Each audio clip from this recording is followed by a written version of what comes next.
신라 최충의 집에서 벼슬을 제수받은 최충이 아주 깊은 고민과 슬픔에 빠졌습니다. 왜냐? 최충이 부임할 문창 지역은 이상하게 부임하는 수령들의 부인이 모두 실종되는 사건이 있었거든요.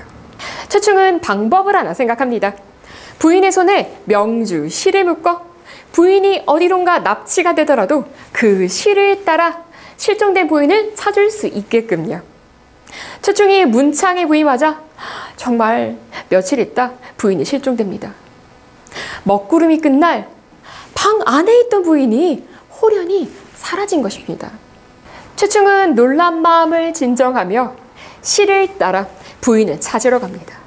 실을 따라 가다 보니 바위 틈새로 이어져 있었고 그 바위 틈새를 뚫고 가니 별천지가 나타났습니다. 꽃이며 새며 동물이며 모두 인간 세상에서 보던 것들이 아니었습니다. 최충은 실을 계속해서 따라갑니다.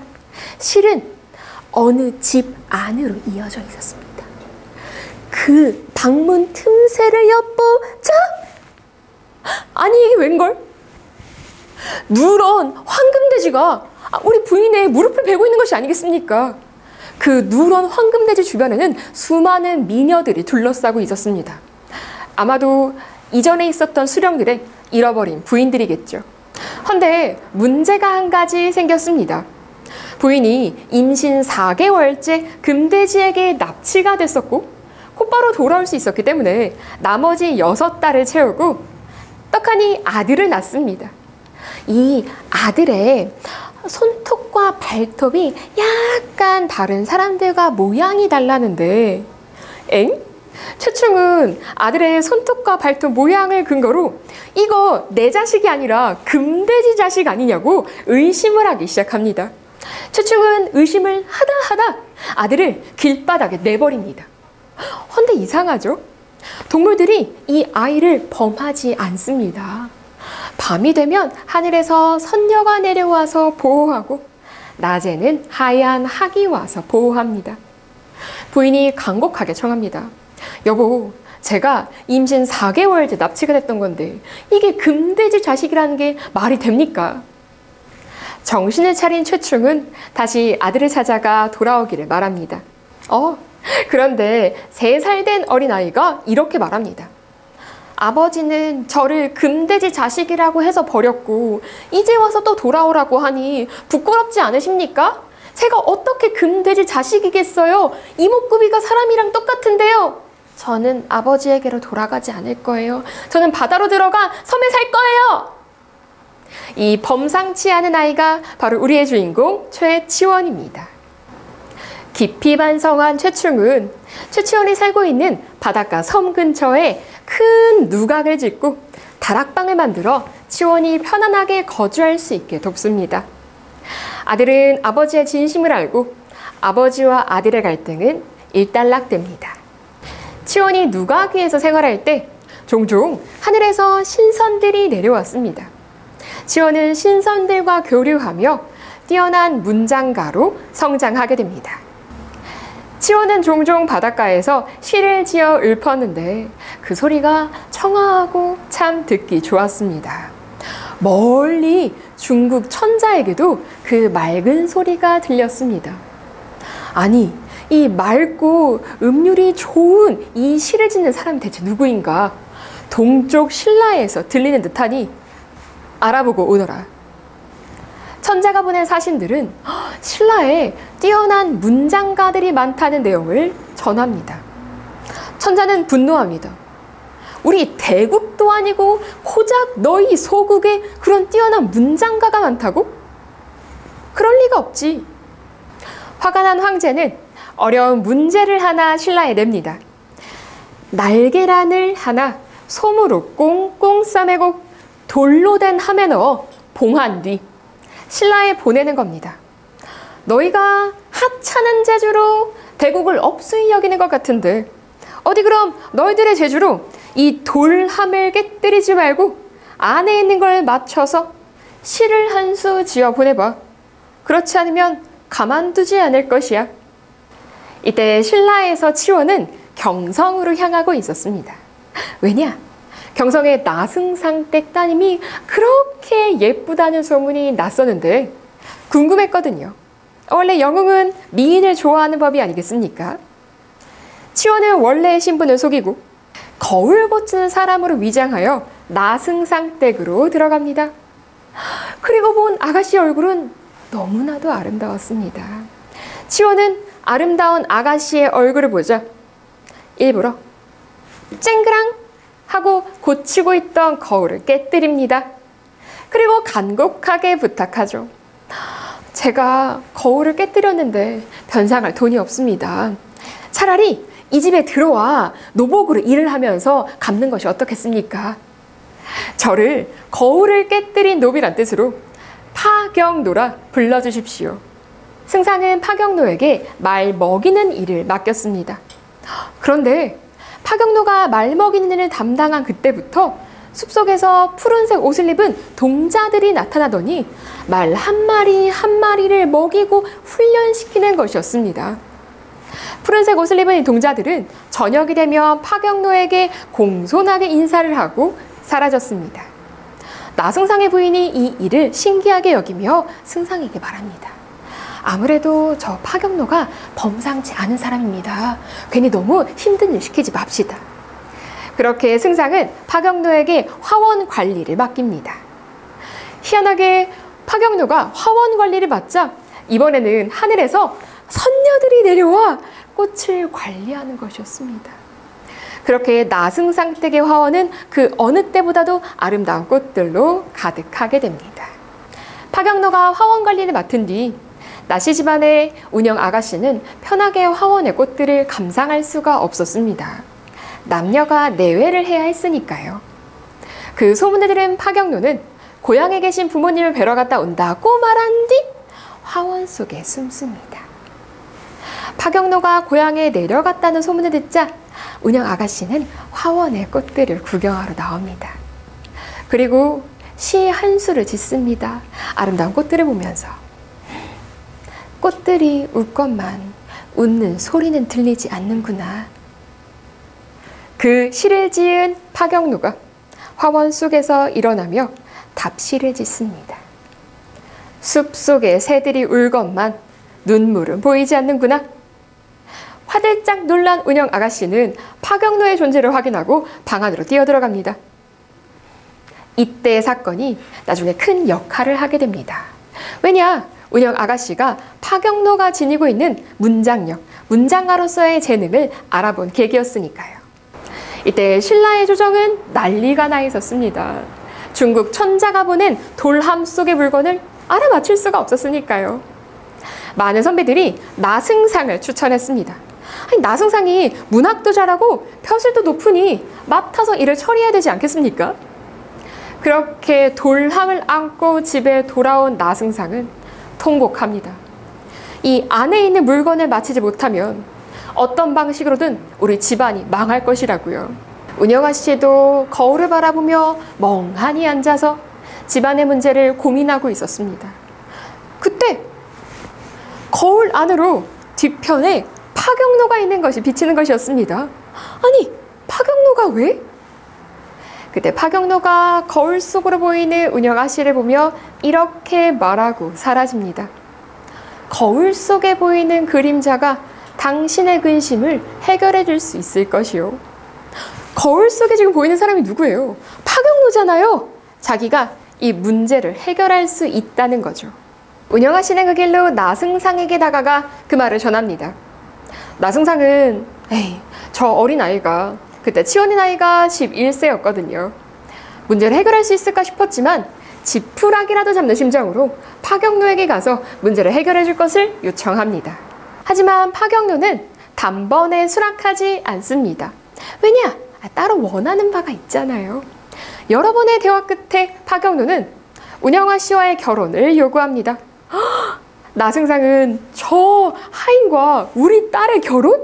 이라며 깜짝 놀라지만 운영아 씨의 효성스러운 마음과 나승상의 충성스러운 마음이 결국 파경노와 아씨의 결혼을 허락하게 만듭니다. 파경노는 혼례를 올리자 드디어 자신의 신분과 이름을 밝힙니다. 이름은 최치원이며 자는 고운이라고요.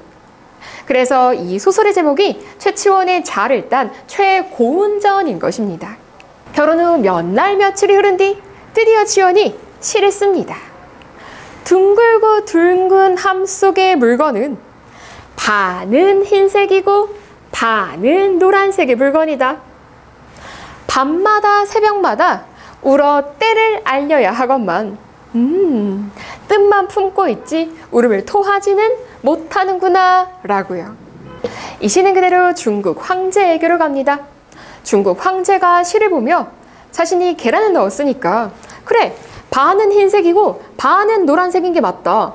그런데 울음을 토한다니 이건 잘못된 것이다 라며 함자를 열어보니 그동안 따뜻한 온도에 계란이 부화해서 병아리가 됐던 것입니다. 정말 정확하게 치원이 함 속의 물건을 맞힌 것이죠. 질투에 휩싸인 중국 황제는 여기서 끝내지 않았습니다. 이 시를 쓴 사람을 중국으로 보내라고 명합니다. 이제 갓 12살이 된 치원은 덤덤하게 자신이 직접 가겠다라고 말합니다. 신라의 국왕은 기특하기도 하고 미안하기도 하여 묻습니다. 네가 이렇게 어린데 어떻게 가서 이 문제를 해결하겠느냐고요. 치원은 당당하게 이렇게 대답합니다. 어른이 어른다운 태도로 아이를 대해야 하는데 만약 그렇지 않았다면 아이도 어른 대접을 하지 않을 것입니다. 그럼 대국이 소국을 대할 때도 대국다운 모습을 보였어야 하는데 그렇지 않았기 때문에 소국에서도 대국 대접을 해주지 않으면 그만입니다 라고요. 신라 국왕이 치원에게 필요한 것이 있으면 말하라고 하자 치원은 딱 한 가지가 필요하다고 50척 되는 아주 큰 벼슬아치가 쓰는 모자 하나만 만들어 달라고 해서 그것을 가지고 중국으로 갑니다. 치원이 중국의 절강 땅에 도착하자 한 주막의 노파가 치원에게 간장을 적신 솜을 주며 이게 보잘것없어 보여도 분명 기묘하게 쓸 데가 있을 것이라고 간직하라고 줍니다. 이번에 능원 땅에 가자 한 노인이 슬픈 표정을 지으며 치원에게 중원 땅에 가면 큰 안 좋은 일이 있을 거지만 괜찮다며 여기서 닷새 동안 가면 물가에 미인이 살고 있으니 그 미인을 찾아가라고 말합니다. 노인의 말대로 닷새가 걸려 도착한 곳에 정말 미인이 있었습니다. 그 미인이 치원에게 중원에 가면 필요할 것이라고 4개의 부적을 줍니다.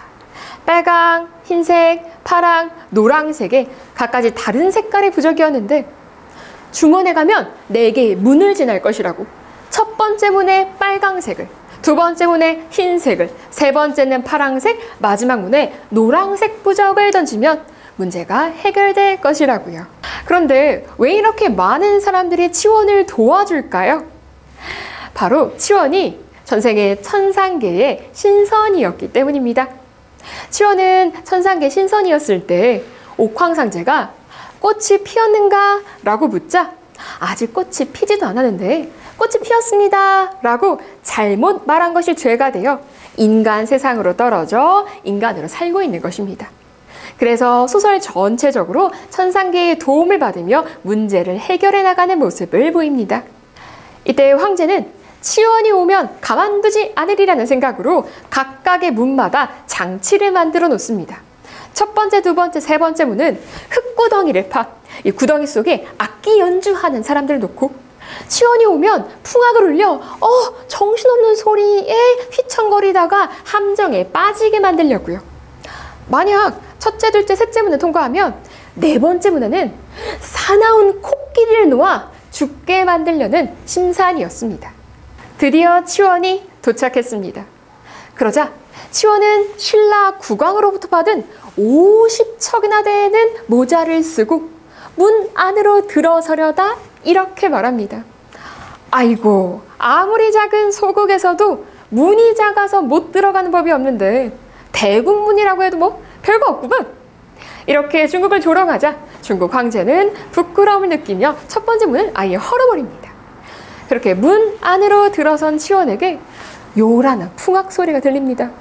그러자 미인이 시킨 대로 첫 번째 붉은 부적을 던지자 조용해집니다.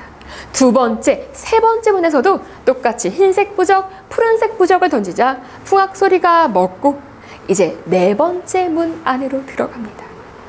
이번에 누런색 부적을 던지자 사나운 코끼리에게 이 누런 부적이 뱀으로 변하여 입을 칭칭 묶어 공격을 하지 못하게 만들며 치원은 이 모든 문을 다 통과합니다.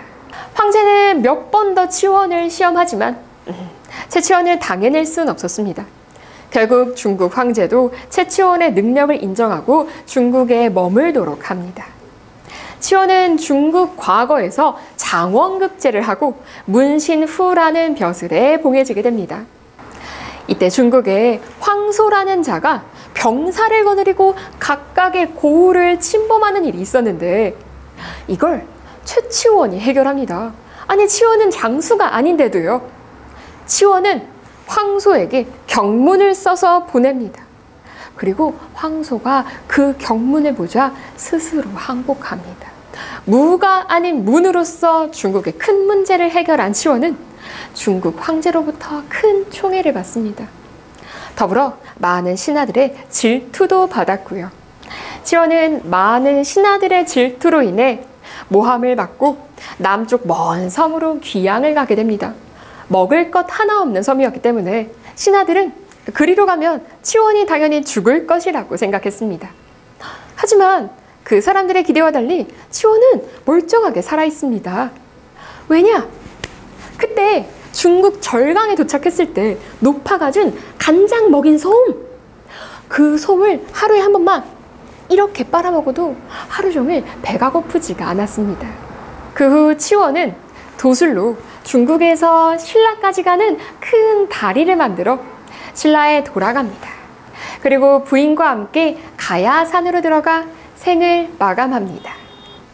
이 작품은 신라시대 실존인물인 채치원의 삶을 바탕으로 한 허구의 소설입니다. 12살에 중국에 간 것, 황소의 난을 문장으로서 해결한 것 등을 제외하면 거의 다 허구의 사건으로 채워져 있습니다.